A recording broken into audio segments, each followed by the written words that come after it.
Hey guys, welcome back to my channel. This is Gabruddin this side. और जैसे कि आप सब जानते हैं, अभी जो मैंने लेटेस्ट कैपजेमिनी की वीडियो डाली थी वो काफ़ी ज़्यादा अच्छी चल रही है इस समय, और काफ़ी लोगों ने उसे पसंद भी किया है। मैंने उसमें एक डिटेल एक चीज़ें बताई थी कि हाँ, ये प्रोसेस होता है कैपजेमिनी का, ऐसे ऐसे सारे प्रोसेस होते हैं, स्टेप बाय स्टेप मैंने बताए हैं। उस वीडियो को आप जाके देखिए, उससे आपको काफ़ी ज़्यादा हेल्प होगा। ठीक है, उस वीडियो की लिंक मैंने डिस्क्रिप्शन में भी डाल दी है और ऊपर आई बटन में भी डाल दी है, तो आप उसको जाके देखिए। अगर अच्छा लगता है तो उसे शेयर करिए ताकि और लोगों को भी हेल्प हो पाए। और अगर आप चैनल पर नए हैं तो चैनल को सब्सक्राइब करना मत भूलना, क्योंकि मैं ढेर सारे ऐसे कई कंपनीज़ की वीडियोस बनाते चला जा रहा हूँ।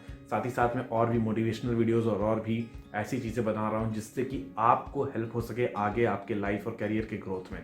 सो बी कनेक्टेड विथ मी। ठीक है, तब तक के लिए हम आज का जो हमारा टॉपिक है, जैसा कि आपने टाइटल देखा होगा कि detailed road map to Capgemini, मतलब कि क्या क्या टॉपिक्स को भाई पढ़ लें कि बस अब इसको पढ़ने के बाद और कुछ सोचना ना पड़े। तो हर एक चीज़ को डीप में बताने वाला हूँ। पहले वाले वीडियो में बहुत शॉर्ट में बताया था। अब आज मैंने एक एनालिसिस करके अपने पास पूरा लिख के पूरा उसका एक हर चीज़ ऑनलाइन नेट से, अपने एक्सपीरियंस से, अपने दोस्तों के एक्सपीरियंस से, सबसे हर एक आदमी से जान के उसको रख लिया अपने पास, और अब उसको आपके सामने रिप्रेजेंट करूंगा ताकि आपको ज़्यादा से ज़्यादा जानकारी हो सके और आप ज़्यादा से ज़्यादा चीज़ों को कर पाओ। ठीक है, सो मैं जो भी चीज़ें बोल रहा हूँ उसको ध्यान से सुनना, उसको नोट डाउन कर लेना। अगर बहुत ज़्यादा इंटरेस्टेड हो कैपजेमिनी में, उसमें जाना है, उसको अच्छे से फोड़ना है, तभी इस वीडियो को देखना, वरना मत देखना। ठीक है, और पूरी वीडियो को एंड तक देखना, तभी आपको हर एक कंटेंट जान पाओगे। एक भी चीज़ मिस कर दी तो फिर इस वीडियो को देखने का कोई फ़ायदा नहीं रह जाएगा।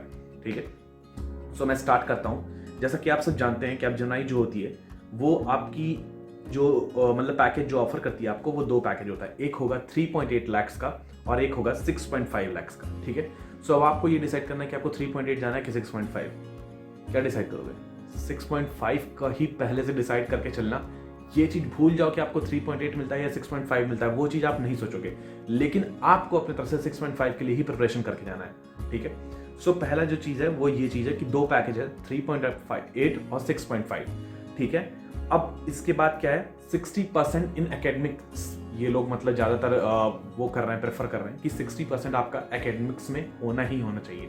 ठीक है, तो 60% मेंटेन करके चलो। दूसरा चीज जो आपको अब ध्यान देना है कि क्या क्या प्रोसेस है। तो मैंने जैसा कि आपको पहले ही बताया था कि 3 प्रोसेस है main process: online test, technical interview और एचआर इंटरव्यू। ठीक है, अब ये चीज जान लो कि जो इनके राउंड्स हैं वो एक्चुअली 5 बेसिक राउंड्स में इन्होंने डिवाइड किया है। जो पहला राउंड है वो है सीडो कोड का। इसमें आपसे 25 क्वेश्चंस होंगे। ठीक है, 25 क्वेश्चंस, जिसमें से 10 क्वेश्चंस फ्रॉम डेटा स्ट्रक्चर्स होंगे, 15 क्वेश्चंस फ्रॉम एल्गोरिथम्स होंगे। ठीक है, और जिसका ड्यूरेशन होगा 25 मिनट्स। ठीक है, सो पहला जो पार्ट है वो है सीडो कोड। अब देखो इसमें तुमको मिल क्या रहा है, 25 क्वेश्चंस और 25 मिनट्स। तो तुमको इसको कैसे प्रिपेयर करना है। अगर आपने पहले से डेटा स्ट्रक्चर्स एंड एल्गोरिथम्स के बारे में पढ़ के रखा है तो बहुत अच्छा है, कोई दिक्कत नहीं है, आप एकदम फ्लो के साथ अपना जैसे आप कर रहे हो आगे बढ़ सकते हो। अगर तुमने नहीं किया है तो तुम्हें क्या करना है कि तुम्हें अभी इस समय के लिए बेसिक्स के लिए क्या करना है कि एटलीस्ट आउटपुट क्वेश्चंस को पढ़ डालो। आउटपुट क्वेश्चंस कैसे? गीक्स फॉर गीक्स पे या फिर और भी कई वेबसाइट्स हैं, इंडिया बिक्स है, इन सब पे ढेर सारे आउटपुट क्वेश्चंस मिलते रहते हैं। जैसे रिकर्शन के हो गए या फिर फंक्शन कॉल के हो गए, इस तरह के जो आउटपुट क्वेश्चंस होते हैं उसकी प्रिपरेशन करो। अभी फिलहाल तुम्हारे लिए बेस्ट है, अगर तुम्हारे पास तुम्हारी ज़्यादा प्रिपरेशन नहीं है तो यही चीज़ करो। और जिनकी पहले से प्रिपरेशन है वो भी इस चीज़ को भी अपनाएं, और साथ ही साथ में जो आपने पहले पढ़ा है उसको भी देख के आगे बढ़ें। ठीक है, सो पहला हो गया स्यूडो कोड, ये आपका हो गया। दूसरा जो होगा वो होगा 30 क्वेश्चंस का इंग्लिश के क्वेश्चंस आएंगे। ठीक है, जिसका ड्यूरेशन फिर से 30 मिनट्स का रहेगा। ठीक है, अभी इसके बारे में भी डिटेल्स में बात करेंगे, बट फिलहाल मैं एक शॉर्ट में बता रहा हूँ। तीसरा जो राउंड होगा वो होगा गेम बेस्ड एप्टीट्यूड का, जिसमें कि 4 different types of 4 to 5 different types of games होते हैं, जिसका अलग अलग टाइमिंग्स के हिसाब से रहता है। जैसे कि आपका डिडक्टिव लॉजिकल थिंकिंग, फिर उसके बाद लॉजिकल थिंकिंग, ग्रिड चैलेंज हो गया, मोशन चैलेंज हो गया, मिनट्स चैलेंज हो गया, ब्लॉक्स वगैरह टाइप के भी क्वेश्चंस आते हैं गेम वगैरह में, या फिर पजल्स टाइप के गेम्स आ सकते हैं। इस तरह के कई ढेर सारे अलग अलग गेम्स के गेम बेस्ड टेस्ट में होगा। ठीक है, तो इसके लिए ज़्यादा कुछ ऐसा कुछ खास मुझे नहीं लगता कि आपको कुछ प्रिपरेशन करने की जरूरत है। तो फिलहाल आप इसी दो चीज़ पे फोकस करोगे। किस पे? एक आउटपुट क्वेश्चंस अपने आप प्रिपेयर करके जाओगे, और दूसरा इंग्लिश का प्रिपेयर करके जाओगे। और अभी क्या क्या उसमें टॉपिक्स हैं मैं वो अभी आगे आपको वीडियो में बताऊंगा। ठीक है, जो उसके बाद हुआ, जो आपका चौथा हुआ वो हो गया पर्सनल साइकोमेट्रिक।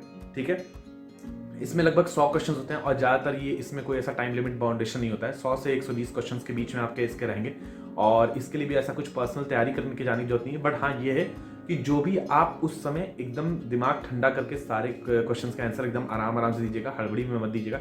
इंपॉर्टेंट होता है हर एक राउंड, तो इसलिए आपको हर एक राउंड मतलब क्लियर करना जरूरी है, क्योंकि हर एक राउंड इसमें एलिमिनेशन राउंड होता है, ठीक है। और आखिरी जो होगा वो आपका कोडिंग राउंड, 2 क्वेश्चंस के कोडिंग राउंड होंगे जिसका ड्यूरेशन आपको 45 मिनट्स मिलता है और आपको दोनों के दोनों क्वेश्चन करने जरूरी हैं। तो आप इस चीज को याद रखिएगा कि भूलिएगा नहीं, दोनों के दोनों क्वेश्चंस को आपको अच्छे से करना है। अब कोडिंग में प्रिपरेशन क्या करें, क्या चीज ऐसा पढ़ लें जिससे कि कोडिंग राउंड क्लियर हो जाए। तो अभी अगर आप पहले से पढ़ाई किए हो डेटा स्ट्रक्चर एंड ऑल के तो बहुत अच्छा है, अगर नहीं किए हो अभी आपको तुरंत प्रिपेयर करना है तो आप सिर्फ और सिर्फ अभी मैं बोलूंगा स्ट्रिंग और एरे पढ़िए। बस स्ट्रिंग और एरे अभी पढ़ के जाओ, उस और सॉर्टिंग वगैरह ये सब जो चीज़ें होती हैं बेसिक चीज़ें पढ़ के जाओ। बहुत ज़्यादा हाई लेवल पे जाने की जरूरत नहीं है, ताकि अगर आपका 2 क्वेश्चन भी नहीं हो पा रहा तो कम से कम 1 क्वेश्चन तो हो, ठीक है। सो अभी आप फिलहाल स्ट्रिंग और एरे से जो भी होता है, जो भी क्वेश्चन होते हैं गीक्स फॉर गीक्स वगैरह से, इन सब चीज़ों से आप पढ़ सकते हो। गीक्स फॉर गीक्स पे ढेर सारे हैं, जैसे previous interview question from Capgemini वगैरह को लेके, उससे सारे जो भी क्वेश्चन वगैरह हैं उनसे पढ़ लो, ठीक है, आपको काफ़ी ज़्यादा हेल्प होगा। उसके बाद आगे जाते हैं, इसमें कोई भी नेगेटिव मार्किंग नहीं होता है, ठीक है। और अब हम लोग आते हैं अगर टेक्निकल, जो मैंने आपको बताया था सूडो कोड में, तो पहले आपको बताया था C++ और कोडिंग के क्वेश्चन और आउटपुट क्वेश्चन वगैरह वो सब आपको पढ़ने ही पढ़ने। MCQ का जो वाला बताया था इंग्लिश वाला, उसमें देखो कुछ चीज़ें जो होती हैं आपको फोकस करना है, वो है वोकैबुलरी, जैसा मैंने पहले वाली वीडियो में बताया था, ग्रामर और रीजनिंग। वोकैबुलरी में आपको क्या क्या पढ़ना ज़्यादा इंपॉर्टेंट रहेगा, एक सिनोनिम्स पढ़ लेना, एंटोनिम्स पढ़ लेना और प्रीपोजिशंस वगैरह के बारे में और एनालॉगी के बारे में पढ़ लेना, ठीक है। तो सिनोनिम्स, एंटोनिम्स और एनालॉगी के बारे में पढ़ लेना। ग्रामर में subject verb agreement, parallelism, comparison, preposition, determines, voice and speech, articles, pronouns and antecedent, agreement and verb time sequence और टेंसेस। अब देखो मैं एक सीधे एक चीज़ बताता हूँ, बहुत ज़्यादा ऐसा पढ़ने की जरूरत नहीं है। ग्रामर वगैरह में कोई बहुत ज़्यादा आप एक दिन में तो पढ़ नहीं पाओगे, ठीक है। अगर तुम्हारा मन करे तो मैं बोलूँगा कि ज़्यादा से ज़्यादा आधा घंटा या 45 मिनट एक दिन में दे देना, बहुत हो जाएगा तुम्हारे लिए, ठीक है। थोड़ा सा बस ऐसे एक प्रैक्टिस टाइप का कर लेना, बहुत ज़्यादा करने की जरूरत नहीं, कोई ऐसा कोई मतलब नहीं है, ठीक है। रीजनिंग में रीडिंग कॉम्प्रिहेंशन, क्लोज पैसेज और critical reasoning, parajumbles, writing article, इस तरह की चीज़ों का पूछा जाता है। तो मैं इंग्लिश में जो बोलूंगा ना, ओवरऑल बहुत ज़्यादा प्रिपरेशन करने की जरूरत नहीं है, बस एक ही चीज़ बोलूंगा प्रिपेयर कर लेना कि आर्टिकल राइटिंग जो होता है ना, कंपोजिशन राइटिंग या फिर आर्टिकल राइटिंग जो होता है, उसको देख लेना कि कैसे कैपजेमिनी में लिखा जाता है। कुछ उसके रूल्स एंड रेगुलेशंस होते हैं, जैसे कि ऐसे समझो कि जैसे मान लो तुम आर्टिकल लिख रहे हो, ठीक है। अब आर्टिकल लिखते समय क्या होता है ना कि कई बार मतलब ऐसा माना जाता है कि आप एक बार जो चीज़ लिख दी है उसका बैक स्पेस नहीं दबा सकते हैं। अगर आप बैक स्पेस यूज़ कर रहे हैं तो आपको उसकी गलती मानी जाती है, तो वो भी आपका नेगेटिव एक तरह से पॉइंट्स में मतलब डिफर होता है, उसके भी पॉइंट्स होते हैं। कंपाइलर जो होता है उसका वो चेक करता रहता है। तो ये सारी चीज़ों को थोड़ा सा देख लेना कि राइटिंग फॉर ऑनलाइन टेस्ट, मतलब जो भी मतलब रूल्स एंड रेगुलेशंस होते हैं ये सब कैसे कैसे होते हैं, तो बस उस पर फोकस करना। बाकी इंग्लिश में बहुत ज़्यादा फोकस करने की जरूरत नहीं है, ठीक है। उसके बाद गेम बेस्ड वाले में भी मुझे नहीं लगता कुछ ऐसा खास बहुत ज़्यादा फोकस करने की जरूरत है, तो आप बेसिक उसको अपना आगे लेके जाइए, ठीक है। फिर उसके बाद आते हैं टेक्निकल और HR राउंड में। तो टेक्निकल और HR राउंड का मैं सीधा आपको एक फंडा बताऊंगा कि आपको टेक्निकल और HR राउंड में क्या करना है। HR राउंड में तो जान ही रहे हो कि तुमको क्या करना है। HR राउंड में तुमको बेसिक चीज़ों को लेके चलना है। तुमसे पूछते हैं कि आप अपना हॉबी बताइए, अपना बेसिक हॉबी बताओ। ऐसा मत बताओ भाई कि आपसे पूछा जा रहा है कि भैया आपकी हॉबी क्या है, तो आप बोल रहे हो भैया मेरी हॉबी तो पढ़ना है। पढ़ना कोई हॉबी नहीं होती है यार, ठीक है ना, पढ़ना कोई हॉबी नहीं होती है। तो हॉबी बताओ, तुम्हारा हॉबी जो भी हो, क्रिकेट खेलना हो, चाहे तुम्हारा मतलब ड्राइंग करना हॉबी हो सकता है, तुम्हारा म्यूजिक में मतलब म्यूजिक लिखना, तुम्हारा अलग अलग मतलब सॉन्ग्स लिखना हॉबी हो सकता है, अलग अलग डांस के फॉर्म क्रिएट करना हॉबी हो सकता है, ठीक है। कुछ भी तो कुछ भी ऐसा बताओ ना कि जो तुम्हारा मतलब रिक्रूटर हो ना, उसको ये लगना चाहिए कि बंदा खाली बस पढ़ाकू ही नहीं है, समझ रहे हो। सिर्फ ऐसा नहीं कि सिर्फ पढ़ाकू ही दिन रात बस पढ़ रहा है, कुछ एक्स्ट्रा करिकुलर एक्टिविटीज भी कर रहा है, ठीक है। सो एक प्लीजेंट माइंड को ज़्यादातर कंपनी ये कोशिश करती है कि ऐसे बंदे को लेके जाए ना जो थोड़ा हेल्दी माइंड का हो। ये ऐसा ना हो कि सिर्फ और सिर्फ पढ़ाई कर रहा है, जो इसके अंदर दोनों क्वालिटी हो, मतलब पढ़ाई भी करता हो साथ ही साथ में अपना अच्छे से लाइफ भी जी रहा हो, तो दोनों होना चाहिए। क्योंकि उसके वो क्या होगा, जब एक हेल्दी माइंड का आदमी वो लेके जाएंगे ना, तो वो अपने अगल बगल के लोगों को भी एक खुश माहौल मतलब खुशहाल माहौल बना के रखेगा अगल बगल का। तो ये बहुत इंपॉर्टेंट है, इस चीज़ को याद रखना है। बाकी HR राउंड में तुमसे बेसिक चीज़ें ही पूछी जाएंगी, कि क्या होगा अगर इस सिचुएशन बेस में डाल दिया गया। जैसे कि ऐसे एग्जांपल के तौर पर मैं आपको बताता हूँ कि जैसे तुमसे पूछा जाता है कि तुम एक प्रोजेक्ट बना रहे हो, उसका डिलीवरी डेट कल है। अचानक से तुमको ऐसा पता चलता है कि कल तो डिलीवरी डेट है, लेकिन उसमें एक और चीज़ अब ऐड करना है, और जिस बंदे से तुमको वो ऐड करवाना था चीज़, वो आज तो नहीं है, वो मतलब उसकी तबीयत खराब हुई चला गया। अब क्या करोगे? और तुमको करना कल ही है। अब तुम किसी और के ऊपर काम थोपोगे तो वो भी गुस्सा आएगा। तो तुम उस सिचुएशन को कैसे हैंडल करोगे, तुमको इस चीज़ के बारे में पूछा जा सकता है। तो तुम्हें उस समय एकदम सोच समझ के बताना है कि मैं उस पर्टिकुलर टास्क को छोटे छोटे सब टास्क में बांट के अपने जो भी मेरे कलीग्स रहेंगे उन सबको मतलब बांट दूंगा, ताकि वो लोग आराम से कर सकें। सिर्फ एक के ऊपर ना थोप के और लोगों में बांटूंगा, ताकि वो लोग एकदम हर चीज़ों को आराम से कर सकें।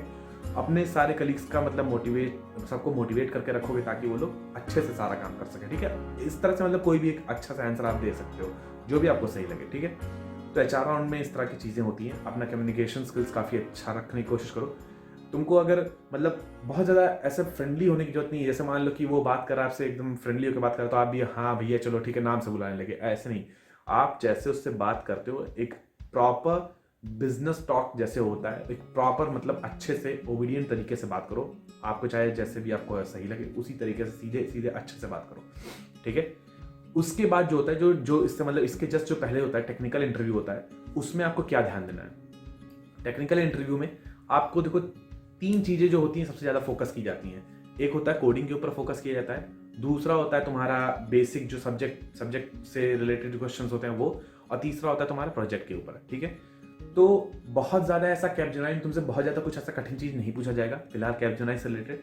ठीक है, तो मैं बोलूंगा तुमने जितना भी पढ़ा है, जो सब्जेक्ट्स हैं तुम्हारे, जैसे कि DBMS हो गया, OS हो गया और कंप्यूटर नेटवर्क्स, इन 3 सब्जेक्ट्स पे फोकस करो।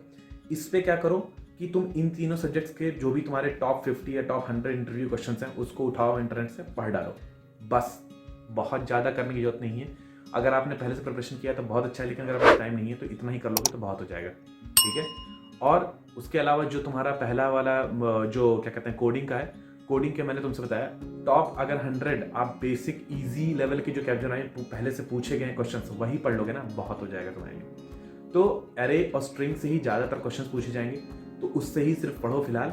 अगर आपके पास टाइम नहीं है तो सिर्फ उससे पढ़ो। अगर आपके पास टाइम है तो आप स्टैक, क्यू और लिंक लिस्ट या और थोड़ा बहुत बेसिक ट्री का भी पढ़ सकते हो। फिलहाल अगर आपके पास ज़्यादा टाइम नहीं है तो एरे और स्ट्रिंग से ही पढ़ो। बस मैं इतना ही आपको रेफरेंस देना चाहूँगा।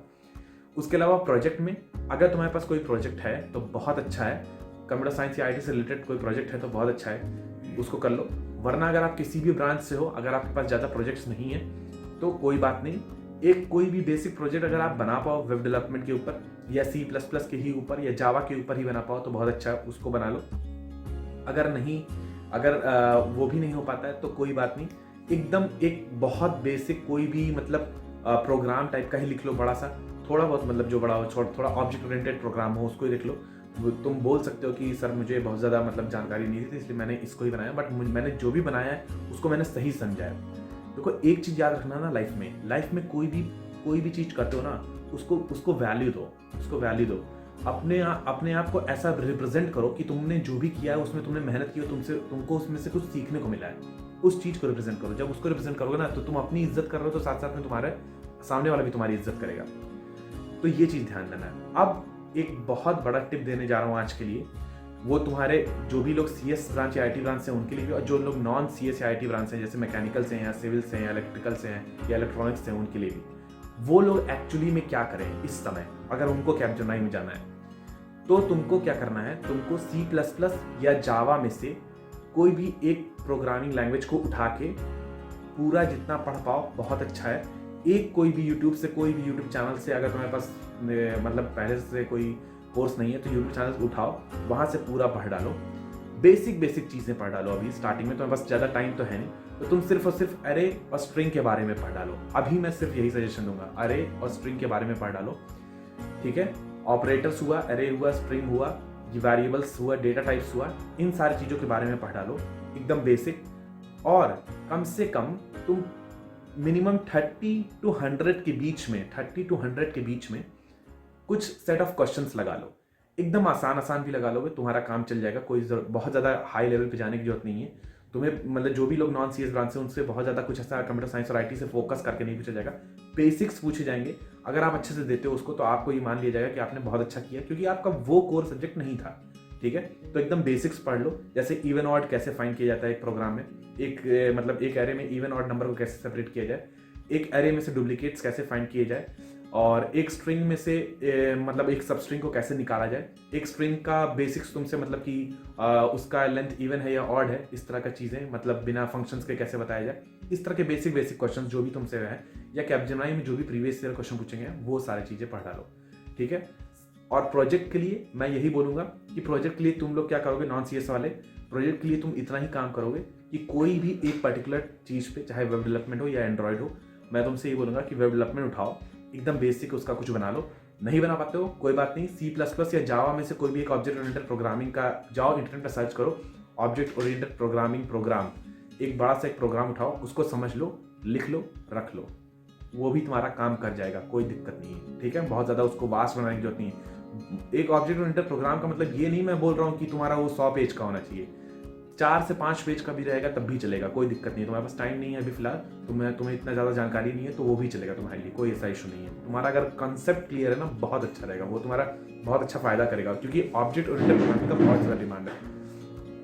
अब इसके अलावा एक चीज़ बस मैं और बोलूँगा कि जैसे मान लो अगर तुम नॉन CS ब्रांच से हो तो तुम कैसे DBMS, OS और नेटवर्किंग कैसे बनोगे, उसके लिए एक सबसे शॉर्टकट ट्रिक जो है वो यही है कि टॉप 50 इंटरव्यू क्वेश्चंस उठाओ DBMS, ऑपरेटिंग सिस्टम और नेटवर्किंग के, बस उसको तुम एक बार रीड कर लो, एक बार समझ, थोड़ा बहुत उसके बारे में जानकारी ले लो।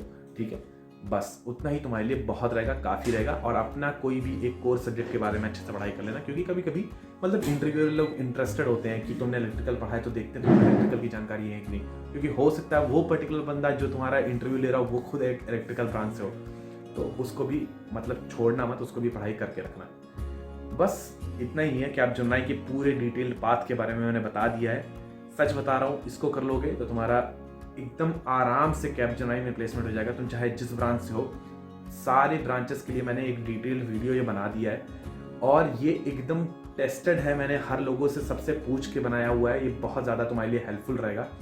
और मुझे इस चीज़ का एकदम मैं कंफर्म तरीके से बोल सकता हूँ कि तुम अगर इस चीज़ को आगे लेके जाते हो, हर एक चीज़ को जैसे मैंने बताया फॉलो करते हो, पक्का प्लेसमेंट होगा बहुत अच्छी जगह। ठीक है, डिप्रेस होने की जरूरत नहीं है, इस समय बहुत सी चीज़ें हो रही हैं, तुम्हारा प्लेसमेंट नहीं हो रहा मैं जान रहा हूँ, बट ऐसा नहीं है कि नहीं हो सकता भाई।